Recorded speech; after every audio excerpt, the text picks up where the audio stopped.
Hello বন্ধুরা, কেমন আছো তোমরা সবাই? আশা করছি তোমরা সবাই অনেক ভালো আছো। গুটন দিদি ব্লগিং চ্যানেলে তোমাদের সকলকে জানাই স্বাগত। তো আজ আমি চলে গেছিলাম আমার বাগানে, আর আমি দেখলাম যে আলুর গাছ থেকে এরকম ছোট ছোট টাইপের অনেকগুলো রাঙা আলু তৈরি হয়ে গেছে। তো আজকে এই আলুর গাছগুলোকে তুলে ফেললাম, আর এই আলুর পরিবর্তে এই বাগানটাতে মানে আলুর জায়গাতে অন্য সবজি আমরা চাষ করব। তো দেখতে পাচ্ছ অনেকগুলো কিন্তু আলু বেরিয়েছে এখানে, কিন্তু আলুর পরিমাণটা অনেকখানি কম, মানে যে পরিমাণ গাছ ছিল সেই পরিমাণ কম।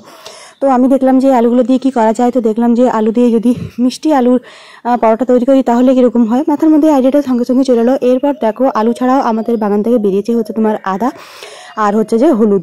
প্রচুর পরিমাণে হলুদ আর আদাও কিন্তু এখান থেকে বেরিয়েছে। তো এখন দেখো আমি যেটা করেছি, আলুগুলোকে খুব ভালো করে ছালটা ছাড়িয়ে আমি সেদ্ধ করে নিয়েছি।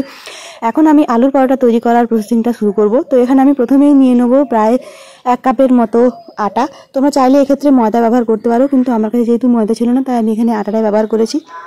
এখন আমি এখানে নিয়ে নেবো প্রায় 1 চামচের মতো নুন, এবং নিয়ে নেবো প্রায় 1 চামচের মতো চিনি। যেহেতু এটা মিষ্টি আলু তাই আমি জানি না যে এটার মিষ্টিটা কীরকম টাইপের আছে আলুটার মধ্যে, তাই এক্সট্রা আমি চিনি এখানে 1 চামচের মতো ব্যবহার করেছি। এরপর আমি এতে মিশিয়ে নিয়েছি প্রায় 2 চামচের মতো সাদা তেল। এরপর খুব ভালোভাবে এই ডোটাকে মেখে নেবো। তার আগে অবশ্যই মিশিয়ে নেবো আগে থেকে সেদ্ধ করে রাখা আলু। এরপর খুব ভালোভাবে প্রত্যেকটা উপকরণকে খুব সুন্দর করে মিশিয়ে নিয়ে একটা সফট ডো আমি তৈরি করে নেবো। তো যখন আমি আলুটা মাখছিলাম তখন আমি দেখলাম যে আলুর কিছু সিট বেরিয়ে আসছিল, মানে সুতোর মতো দেখতে। সেগুলোকে কিন্তু অবশ্যই ফেলে দিতে হবে, তাছাড়া খাওয়ার সময় তোমাদের এগুলো মুখে লাগতে পারে।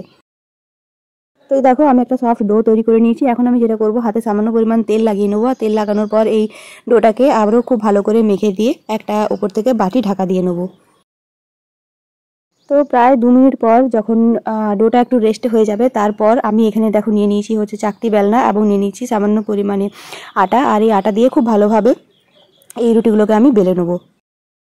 আলুর পরোটা অনেকেই পুর দিয়ে করে, মানে আলুর পুর দিয়ে তারপর পরোটা তৈরি করে। আমি কিন্তু যতবারই আলুর পরোটা বানিয়েছি ততবার এইভাবেই আলুর পরোটা আমি তৈরি করেছি, কারণ আলুর পুর দিয়ে তৈরি করা পরোটাগুলো কিন্তু অনেক সময় আলুর পুর ফেটে বেরিয়ে যায়।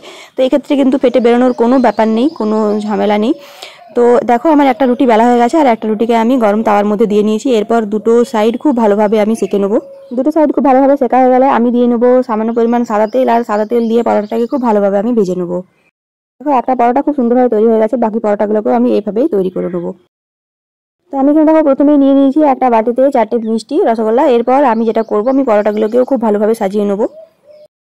তো যখন পরোটাগুলো তৈরি করেছিলাম তখন এটা খুব ভালো দেখতে লাগছিল, এখন মনে হয় যেন কাঁচা কাঁচা, আমি হয়তো ভালো করে শিখিনি এরকম টাইপের মনে হচ্ছে। দেখতে পাচ্ছ এটা দেখে, এমন কিন্তু না, পরোটাটাকে আমি খুব ভালোভাবে কিন্তু ভেজে নিয়েছিলাম। আর এরপর আমি এখানে দিয়ে নিয়েছি বিনস, মটরশুঁটি এবং আলু দিয়ে তরকারি। আমাদের বাড়িতে যে বিনস হয়েছিল সেই বিনস দিয়ে মটরশুঁটি এবং আলু দিয়ে তরকারি করে নিয়েছিলাম, আর উপরে চাপিয়ে নিয়েছিলাম একটা একদম চকচকে ধনেপাতা। তো আমার রেসিপি তোমার কেমন লেগেছে অবশ্যই কিন্তু কমেন্ট করে তোমরা জানিও। ভিডিওটা ভালো লেগে থাকলে চ্যানেলটিকে লাইক, সাবস্ক্রাইব এবং শেয়ার করতে একদম ভুলবে না। সবাই খুব ভালো থেকো, সুস্থ থেকো। খুব তাড়াতাড়ি দেখা হবে তোমাদের সাথে একটা পরের ভিডিও নিয়ে। ভিডিওটা শেষ পর্যন্ত দেখার জন্য তোমাদের সকলকে অসংখ্য রকম ধন্যবাদ।